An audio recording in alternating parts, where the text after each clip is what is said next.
ما أريد من هذا الشعب إلا أن يزيد في الحمد والشكر إلى الله عز وجل، ويزيد من محبة الوطن، ويزيد من العمل ومضاعفة العمل لما يسعى فيه من خير له وللدولة والأهل. هذا اللي أنا أدوره من الشعب، وربنا إن شاء الله يوفقنا جميعا على ما يحب ويرضى.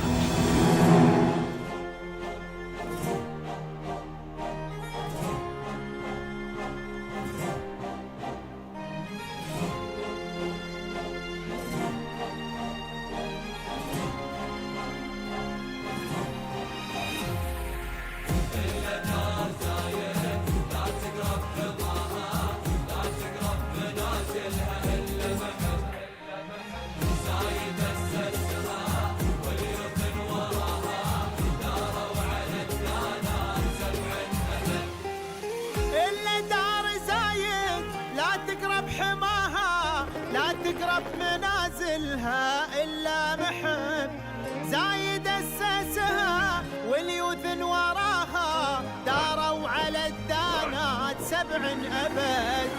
إلا دار زايد لا تقرب حماها لا تقرب منازلها إلا محب زايد أسسها واليوث وراها داروا على الدانات 7 أبد. نحنا شعوب لها نفدى ثراها نبذل الغالي لها دوم ونهب.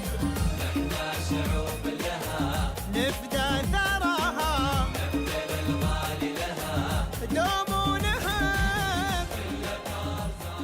Home for 30 years. My whole family has, moved to Dubai. And it's just been a beautiful journey to grow up here, to go to school here since I was a small child, to create multiple businesses here. And really, this is only the beginning of what we believe we can achieve. So thank you so much for keeping us safe as well during such challenging times that we faced. And we're so excited for the future here in the UAE. And from my side, it's an opportunity which I would have never had. You've given me the platform to build a company. You've given me a safe space to raise a family. And you've given me the security that I feel safe at home. And for this, I'm forever grateful.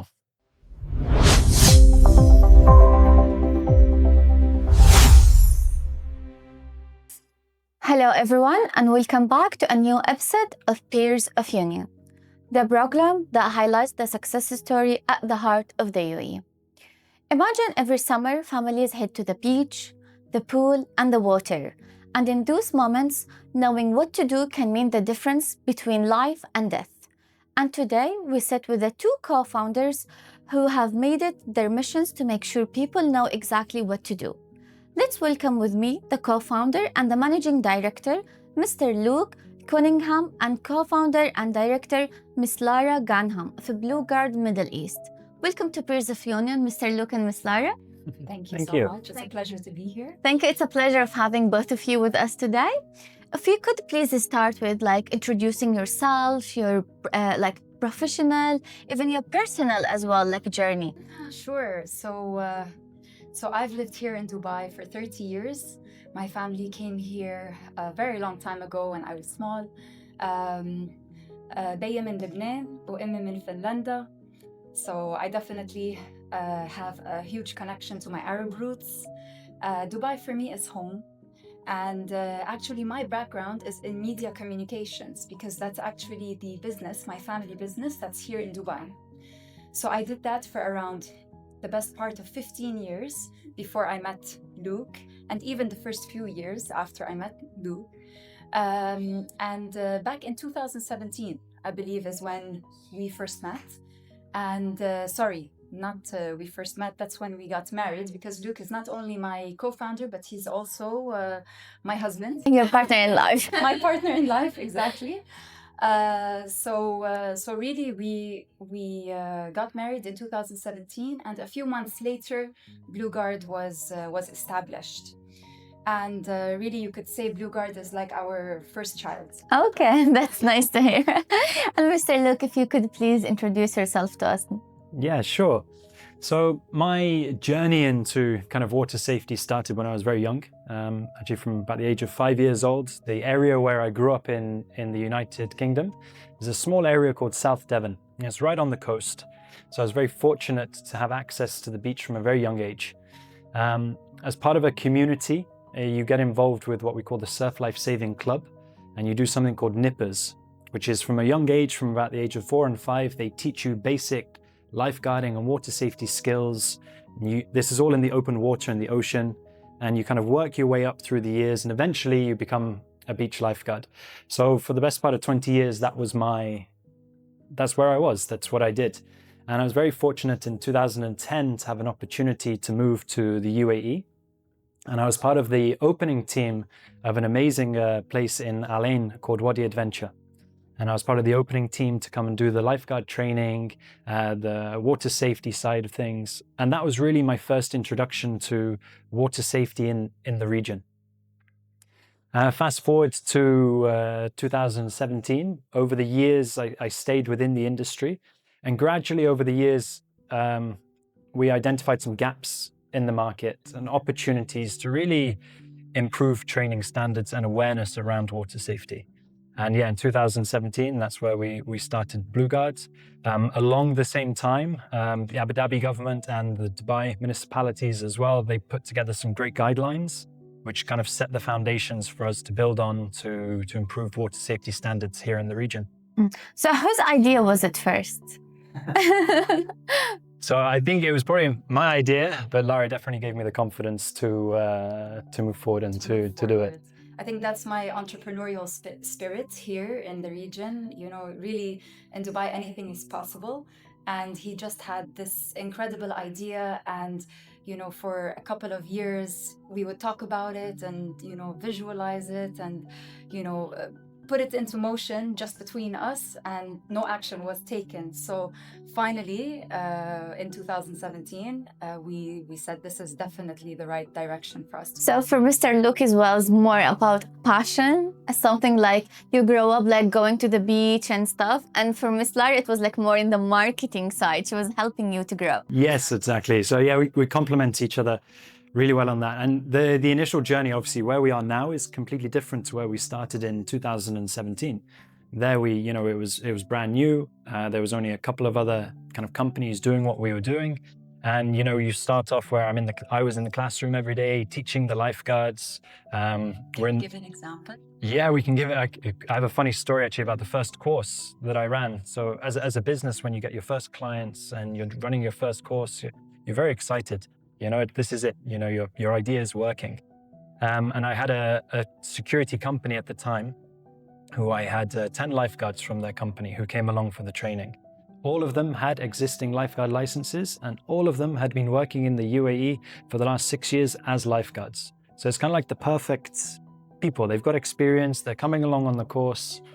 And we were training at a swimming pool which was 5 meters deep one end, and the pool was 50 meters long, so it's quite a big pool. And always at the start of a lifeguard course, we asked the lifeguards to enter the water and do a swim test. So we asked them to swim 100 meters to show they've got fitness levels and competency and so on. So I was feeling pretty good about the first course which was running. I asked the lifeguards to line up at the end of the pool and one by one start swimming. So the first lifeguard jumps in at the deep end. He goes straight underneath the water. I start walking along the poolside and he doesn't come back up. Oh my God, what happened to him? So I had to jump in to the bottom of the pool and rescue him because he couldn't swim. And the 10 lifeguards I had on my first course, I had to send them back to the company because none of them could swim and they didn't have the correct skills to be a lifeguard. And that was really our kind of first kind of aha, like we're onto something. And our client at the time was really happy that we did that because it's a liability for them. If they've got lifeguards on duty who are not being able to do the jobs they're meant to be, you know, it's not good for them. Yes.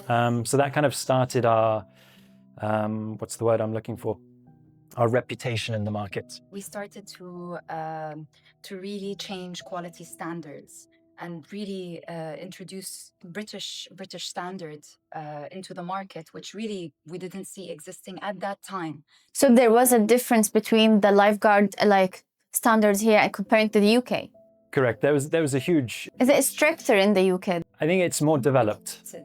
So I think we have to give credit to the United Arab Emirates. We're 54 years, 55 years old.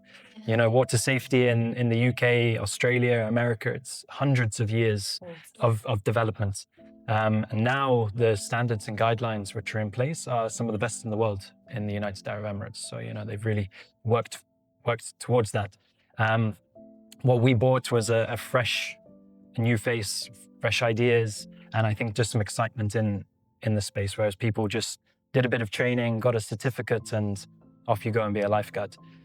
A lot of the feedback we got at that time is that we disrupted the market because it was just kind of going, you know, in a certain way, you know, year on year on year, and the lifeguards were getting their certificates, and it was just the same way of examining them and the same way of training them. But when we came in, we were very practical. Luke is very hands-on also with the training. Back then, he was everything. He was 360 of the business, you know. Now we have trainers that are doing that. But at that time, to be that hands-on, it was really interesting and really exciting. Yes, I could imagine. So in terms of the competition, it wasn't that hard to get into that market because you were like standing out of your services, I would say. Correct. I can safely say there was one other company who was doing an amazing job, and they mainly work in the water park space, and they do an amazing job at what they do. They specialize with water parks. That's their area of expertise. So between us, I like to think we shaped the foundations for the water safety standards here. And then it was giving options to people, and a huge part of what we've both worked towards is education around water safety. So, you know, in educating management, the training course has to be 5 days long. And then how to do risk assessments, how to do an emergency action plan, stuff which maybe they took for granted beforehand and they didn't really understand. And the liability side of things, they may not have understood as well. So there's a lot of education. And as people become educated, they make more informed decisions. Yeah. But have you had like any obstacles? Interesting. I think obstacles is one of the main obstacles. Again, it comes around that education route. And, you know, one of the unique challenges about the region as well is everyone's very price conscious. I was going to bring that up as well. Yeah, the cost of things, yes. So it's educating. Yeah, so like, for example, like we were offering a service and, we can get the same training for half the price. Okay, well, you can go and get the same training for half the price, but you're not going to get the same deliverables from that training. The same level of training. So why should we come to Blue Guard when they're on a 5-day course when we can go to X company where it's only a 2-day course? Yeah, so I would say like building a client trust, it took time at the beginning of that journey, I would say. Yes. Correct. Definitely. Yes. Correct. We went from, maybe training 10 lifeguards a month to now over 100 lifeguards a month going through our. Wow, mashallah. And do you cover like the whole UAE, or does they have to come to that branch? No, so we cover all of the UAE. So the UAE have different emirates have their own guidelines. So for example, in Abu Dhabi, it's the Abu Dhabi Conformity Council, the ADQCC, who govern lifeguarding. In Dubai, we have EAC. So we have certain regulations depending on the emirates of where we do. But I guess going back to one of the main reasons we got into this as well is drowning globally is kind of one of the third leading causes of unintentional death and second in some countries. And here in the United Arab Emirates, even if we look at the National Ambulance Service, they recently let out a report that 190 drowning-related incidents happened in the Northern Emirates in 1 year. So it's a large number. And, you know, my wish is to see kind of an overall drowning report for the United Arab Emirates. So it gives us better insights into kind of the battle we're in. I think that would be incredible. But just to give you an idea, it happens everywhere. And I think now that, we're parents as well, it gives a different insight. So the training and licensing side of things is for professionals. It's your hotels, it's your resorts, it's your residence building, it's your villa communities, your compounds, where it's a legal requirement to have a lifeguard on duty, and they have to have a license to be able to do that. So that's one side of it. And then one thing that we're very passionate about is obviously, one of our statements actually is to make everybody a lifesaver. I think every family and every house should have somebody within there that. Yes. So what's like one misconception you think people think about when it comes to drowning and swimming and such on? Scared. They are scared. People are scared to help because they don't know if, at that time, at least that's what I was coming across with the trainings, is that people, if they see somebody that needs help, from drowning or from a heart stroke or something, they don't know how to help them, and they're scared to touch them and to help them because they don't want to maybe get in trouble. So that was the biggest misconception that we kept coming across. And then and I think another huge misconception is what drowning is. A lot of people watch too many movies, so they think drowning is splashing around and people screaming, and so there's a lot of drama, when drowning is not like that. Drowning is silent. And it can happen if you're on poolside with your family and you pick up your phone to write a text message. Within 20 seconds of putting that phone down, somebody could have drowned. It's so silent, you don't hear it. And that's why, we want to build the awareness of what we're doing. That's a huge misconception. Yeah, people think it's splashing water and a lot of action when it's not. It's very silent, it's very still. And it's like 85% of drownings actually happen within 2 meters of safety. So that's 2 meters of somewhere where they can touch, which is safe, or actually 2 meters from a parent, a guardian, a lifeguard, or somebody who's actually watching, but they're watching for the wrong things. Yeah. So they're looking for the splashing and screaming and shouting. That sounds scary for me.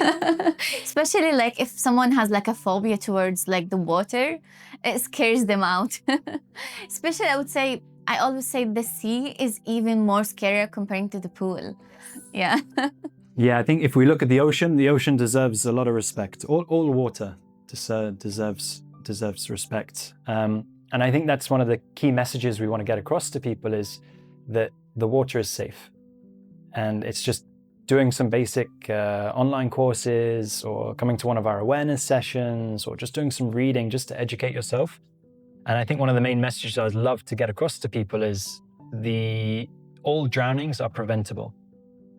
And I think that's a really important message to get across to people is every single drowning can be prevented. Yes. If you could go back at the time and you wish someone has told you like an advice before you started all of this, or if you could talk to your younger self after all of this experience, what would you have told yourself? You go. I would have started sooner.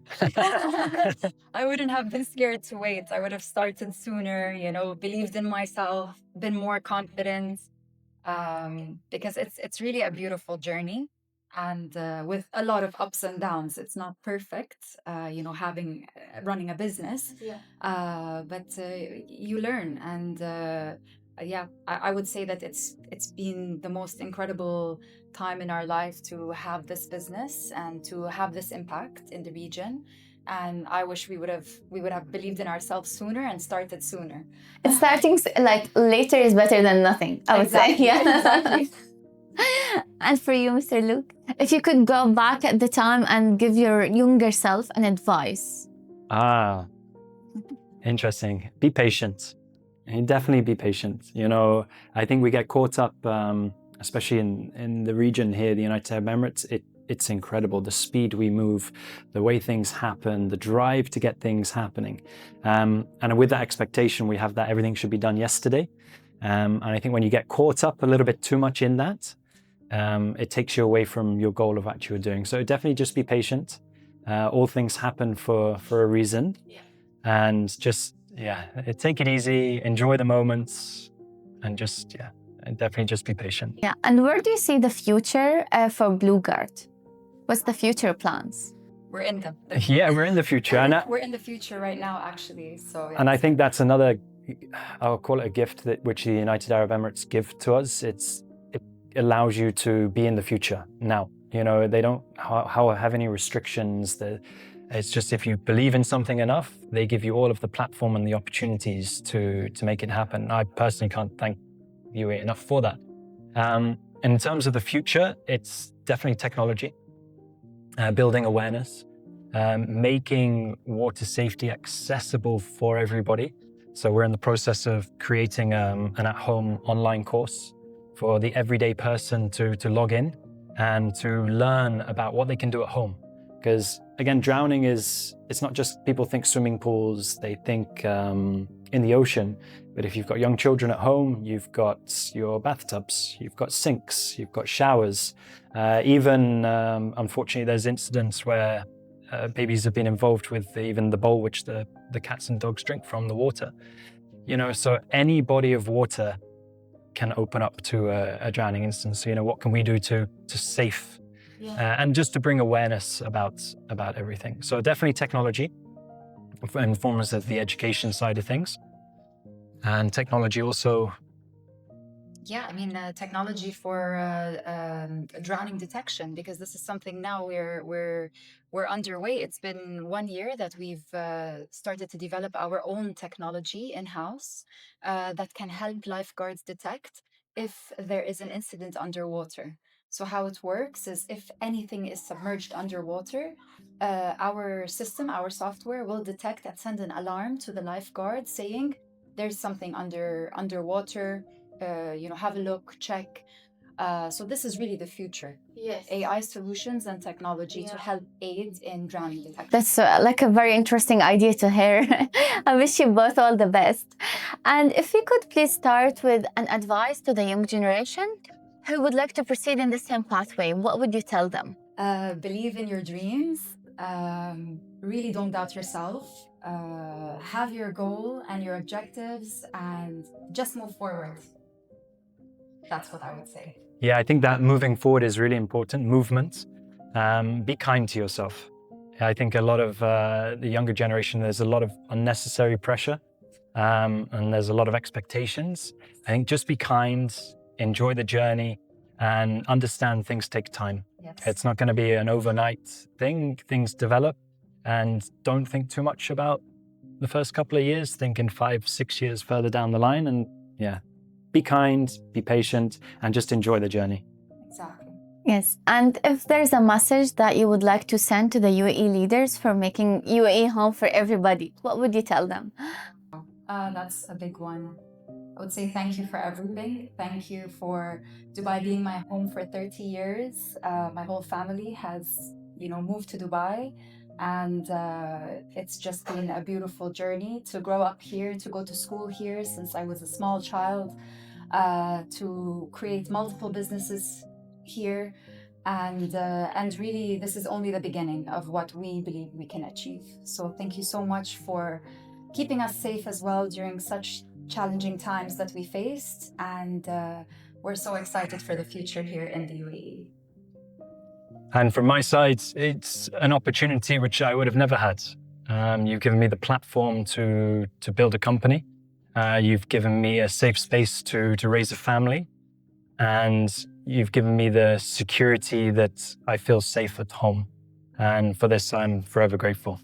Miss Lara, Mr. Luke, thank you so much for such a wonderful conversation and for this insightful advices as well.